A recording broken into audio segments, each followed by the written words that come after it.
This is not your typical NMAX review, kundi sasagarin natin yung kakayanan ng Yamaha's Electric CVT o yung YE CVT. Paano nga ba ito sa Philippine roads? Anong mga technical aspects ang kailangan nating malaman? At ano ang totoo niyang ibubuga? Yan ang issue ko sa YE CVT na to.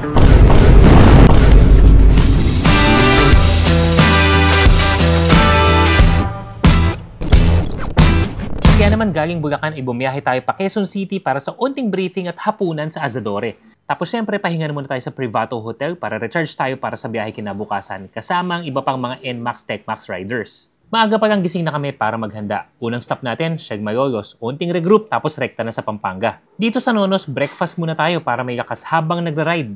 Unting regroup lang tayo sa Siag Olongapo tapos rekta na para magkita-kita sa Total Bataan Provincial Highway. Hanggang makarating nga tayo dito sa Camana Sanctuary Spa dito sa Subic. Sa biyaheng to na over 4 hours on different roads, rektahan, lubakan, pataas, pababa, kaliwa, kanan na banking sa mga twisties ng Bataan, ay ni minsan walang palya at sobrang ibang experience yung ride. At dito ko napagtanto na ang Yamaha Electric Continuously Variable Transmission, it's not just a feature. It's a whole new, different, and advanced way of riding. Ito yan. Because of the YE CVT, we are able to shift our riding modes effortlessly and flawlessly from touring mode to sport mode kahit hindi tayo humihinto. Literal na kahit na in the middle of nakasalinyador ka tumahataw, pwedeng mabago yung riding modes mo. Ang alam ko walang ibang scooter na gumagawa niyan, lalong-lalo na sa ganitong displacement.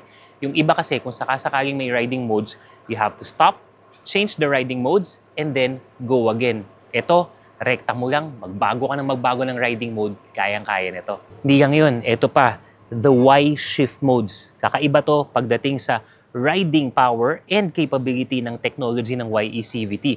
Because of the Y shift modes, which has 3 levels, you're actually able to tap into 3 different levels of power na pwedeng ibigay sa'yo ng motor na to. In case kailangan mo ng punch, tuloy mo lang. Alam ko, walang ganyan sa mga scooters na meron tayo ngayon. Hindi lang yan. Because also of the Y-shift modes na meron tayo dito, you actually get different levels of shifting modes that enables your motorcycle, your scooter, to have that engine brake feel.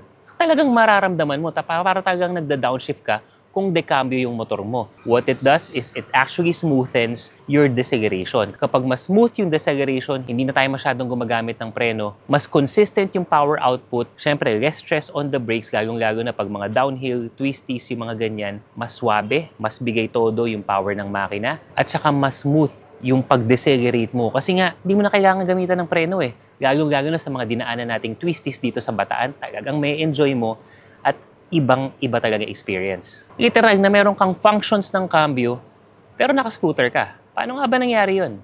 This is how the YE CVT works. Ano nga ba ang ginagawa ng YE CVT sa motor natin? Gumagana to sa pamamagitan ng pag-adjust electronically ng CVT sa kanyang input and output speeds. Dahil dito, mas malaki ang range ng control ng rider katulad ng pagbira kapag kailangan ng mas matinding acceleration o kaya naman pag kailangan mong gumamit ng engine braking. Kung dati may mga flyball o bola na ginagamit para mapaandar ang mga sheave para tumakbo ang motor, sa YE CVT hindi na kailangan ng mga bola. Electronic na ang magpapatakbo ng sheave kaya mas na-maximize ang RPM at nagbibigay ng mas swabing acceleration at instant power delivery. Imagine mo yung decambing motor na pagbitaw mo ng clutch at pigain mo yung silinyador, arangkada agad. Ganon din dito pero sa scooter. Yan ang issue ko sa YE CVT na to. Masyado ko na-enjoy na dapat linggo-linggo, literal, meron akong ride katulad nito. The trick here is really just getting used sa iba't ibang mga riding modes, iba't ibang mga Y-shift modes para talagang mas ma-maximize mo yung capability ng YE CVT powered scooter mo katulad nitong NMAX TechMax ko. That is our feature para sa bagong technology ng Yamaha, which is the YE CVT. Ano sa tingin niyo mga brother? Sugit ba? Sabi ko naman sa inyo At para hindi ka magpuhuli sa lahat ng mga motorcycle news, reviews, and tips, be sure to follow lahat ng mga social media page natin katulad ng TikTok, Instagram, YouTube, and Facebook. Paano? Mag-iate-ate pa kami. See you next video mga brad. Salut!